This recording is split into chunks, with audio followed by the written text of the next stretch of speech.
Namaste, all of you. Here, your management coach, Dr. Sandhya Srivastav. Today, we are going to cover the topic of marketing of services.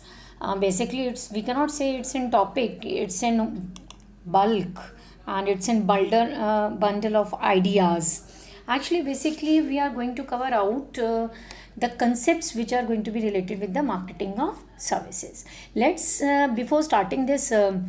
Particular session, I just want to tell you about the objectives. What are the basic objectives, why I make this presentation for all of you, and what are the advantage and what is the course objective for what I'm emphasizing on marketing of services. Basically, it's to develop an understanding of the basic concepts and issues in service marketing, and we can say it's build a working service marketing vocabulary so as to understand and discuss marketing concepts in business settings. Apart from that, more we will learn about key characteristics of service and service processes, customer service experiences, the role of internal stakeholders in service delivery, and organizational challenges of managing service. And moreover, we can strengthen the ability to justify and support decisions through information acquisition and management. And not furthermore extension of it, basically it's to provide an understanding of how service customers determine value in a service exchange and how this translates into a satisfied customer base. So we will start. Yes, what we are going to cover out it in, why we will study services. What is services? What are the powerful forces that are transforming service markets? What are services? Four broad categories of services: challenges posed by services, expanded marketing mix for services, framework for effective services marketing strategies. These are the certain concepts which we are going to learn. Yes. So before starting it, I just want to tell you that why study services. Services basically services dominate economy in most nations. Most new jobs are generated by services. See, we will contribution of services industries to global GDP. So let's elaborate. Services dominate economy in most nations. First, most new jobs are generated by services. Correct. So, fastest growth expected in knowledge based industries. Many new jobs are well paid positions requiring good educational qualifications. So, what is the basically contribution of services industries to global market? We will go for this pie chart. Agriculture 4%, services 64%, industry manufacturing, which is being related to 32%. And the particular source for this pie chart, the World Facebook 2007 Central Intelligence Agency, I had taken from there.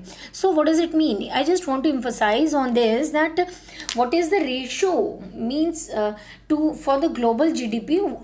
What is the basically ratio? So it's not more than 50%, it's above than that, and it covers out 64%. What does it mean? It means services industry capture the global GDP. So we will continue.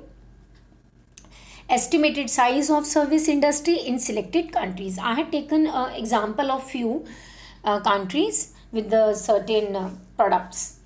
Cayman Islands, Jersey, Bahamas, Luxembourg, USA, Belgium, Australia, Singapore, Argentina, Thailand, China, UAE. I had taken the example and the sources have already been given. What does it mean? I just want to emphasize again that what is the size of service sector in selected countries.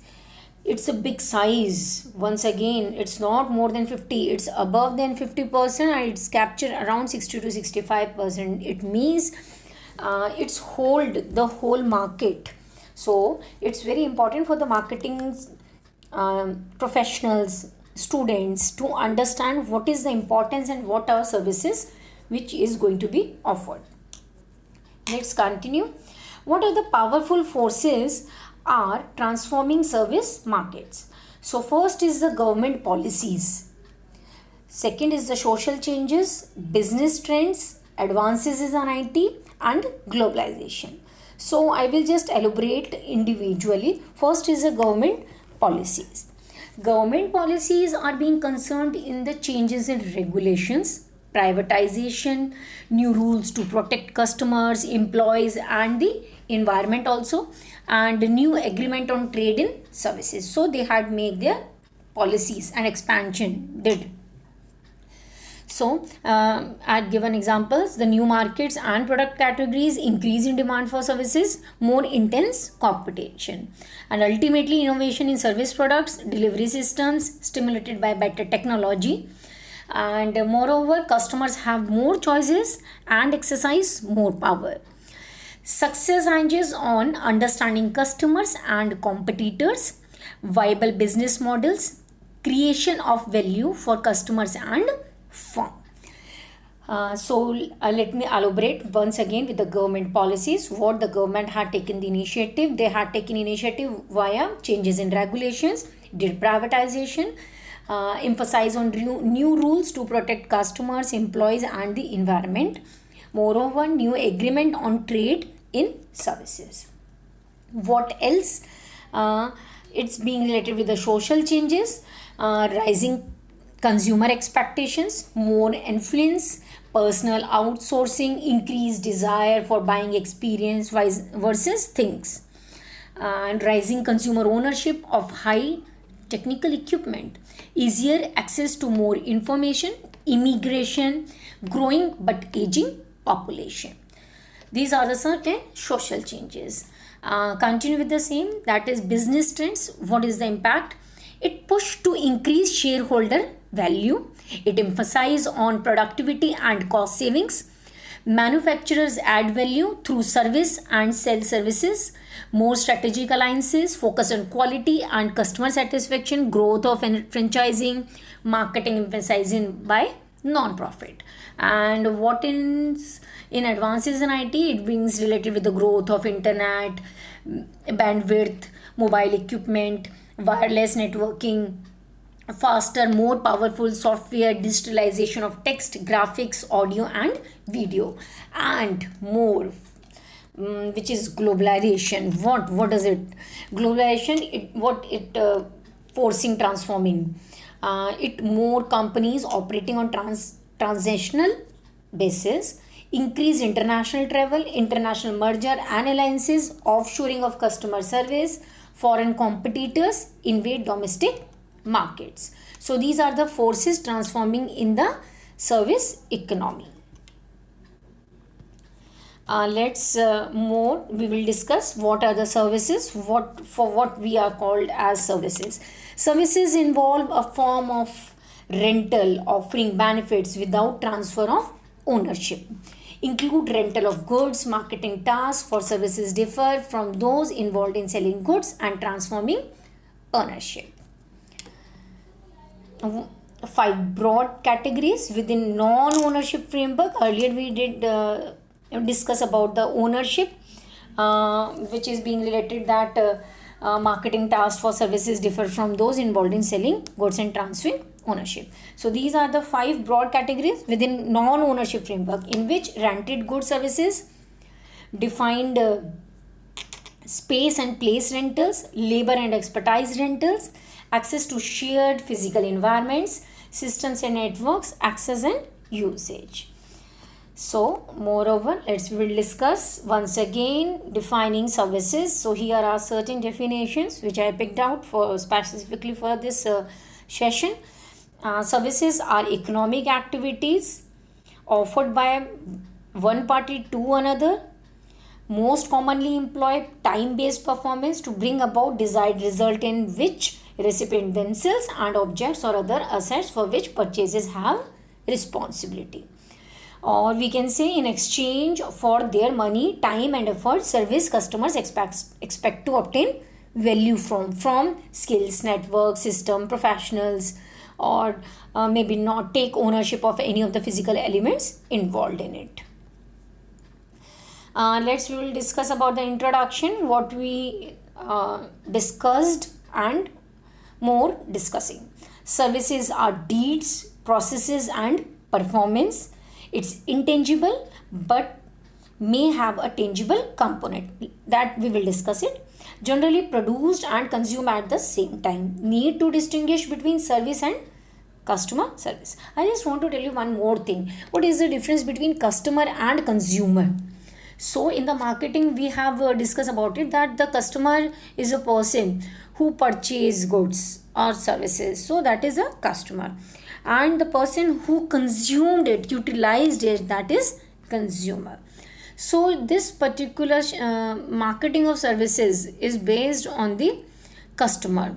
What are the services being offered to an individual, and what are the certain facilities which are going to be offered for it.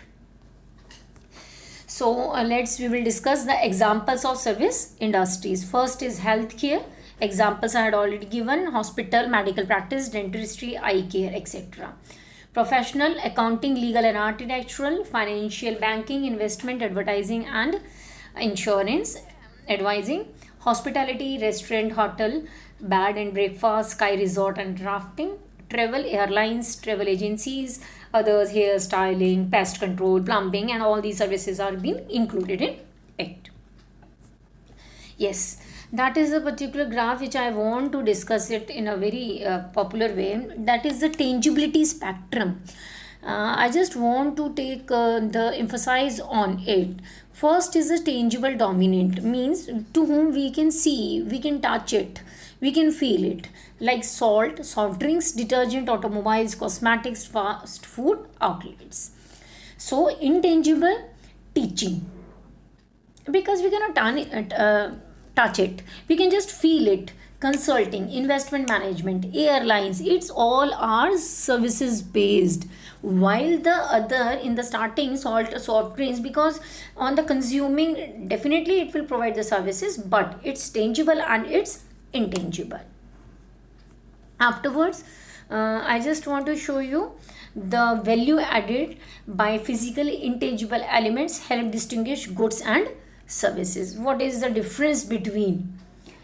You can easily analyze with the physical elements and intangible elements: salt, detergent, CD player, wine, golf clubs, near car, tailored clothing, fast food restaurant. All these are the tangible, while intangibles: plumbing, repair, internet, to whom only we can feel it.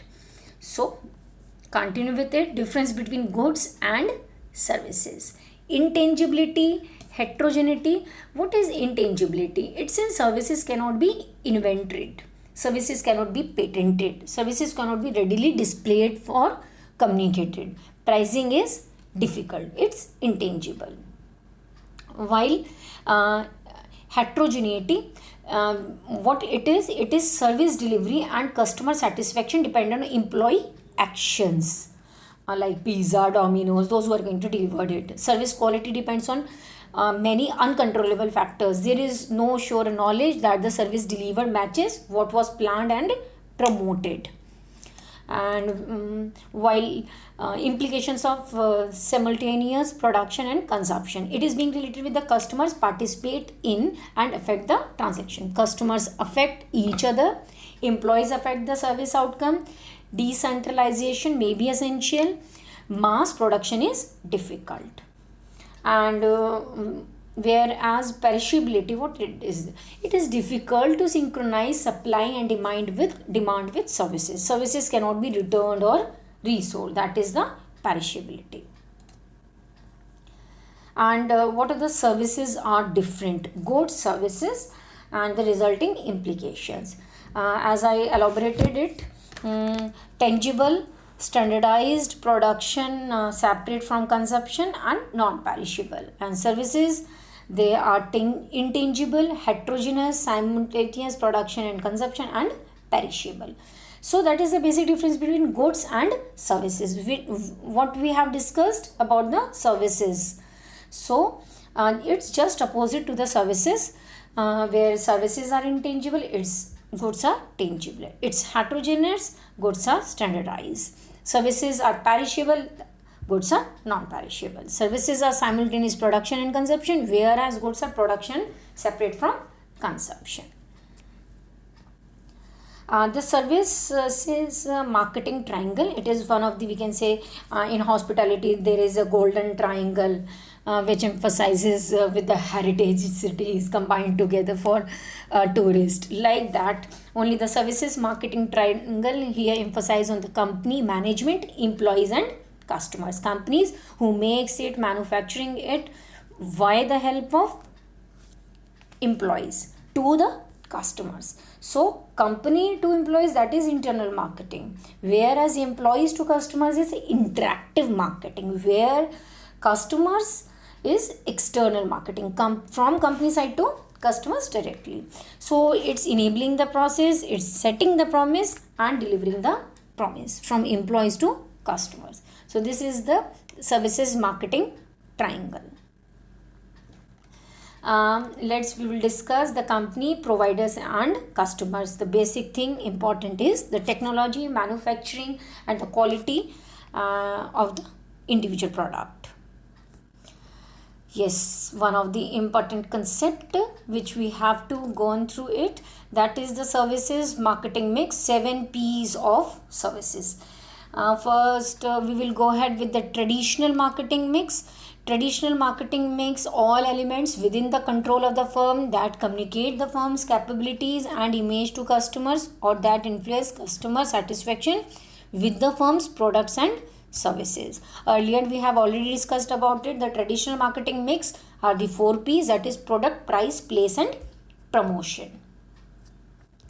Whereas it is being given traditional marketing mix, product, price, place and promotion. Whereas expanded mix of services here emphasizes on 7 P's. First, product, price, place and promotion, which is the traditional method, and these 3, people, process and physical evidence, it expanded the mix form of services.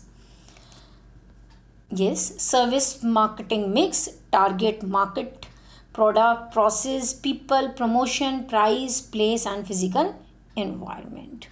So I had put in the examples also for all of you. You can easily go through it. And before doing this, I just want to tell you about 2-3 more concepts. That is STP. Segmentation, targeting and positioning. Segmentation, when we want to sell something, or we can say when we have certain thing in the mind before making an individual product. So what we will focus on the segmented product. Before selling a product, we just do a segmentation. That product is useful for what. So segmentation is on the basis of demographics, ratio, sex ratio, individual, the child rate, or we can say the age group of an individual, male, female, as I told you. So all these are the segmentation. Targeting is a particular individual things to whom we are going to focus on. Likewise, in a age group, what individual age group, the target. And whereas the positioning is concerned, it's in physical evidence, physical environment, that woolen cloths are where we have to make it available, and it depends on the environmental conditions. So that is the positioning of an individual product, that where we have to place it either in the retail shop, either in the exclusive stores. It depends on the particular product. So target market, here again I just want to place, price, promotion, people, process and product and physical environment. So with the certain points I had already mentioned it. Apart from it, the basic concept, that what is the reason behind it, that we have to understand it. The service quality, that is the expected service, because what customers want. So basically what customers expectation and what is going to be delivered to an individual, that gap is when that gap is find out, it's known as a marketing myopia. So there are the terms, but why it is so, to cut short it, not to prolong it, and or we can say that we don't want to do it. Precautions are always better than cures. So before doing anything wrong, we just go ahead to understand the concept. These are the certain, whereas we have to understand the gaps also. So what is the gap between the customer and the company, what is the expected services and what is perceived service, and what kind of service delivery is being given, customer driven services designed in standards, what is expectations, and what is the company perceptions and consumers expectation. So this is the customer gap, expected service and perceived services. So in the next chapter we are going to study about focusly on the customers and the customer behavior and the models and details about it. So thank you so much. If you have any suggestions or query, please put it in the comment box. Definitely I will answer it for it. Stay home and stay safe. Thank you so much.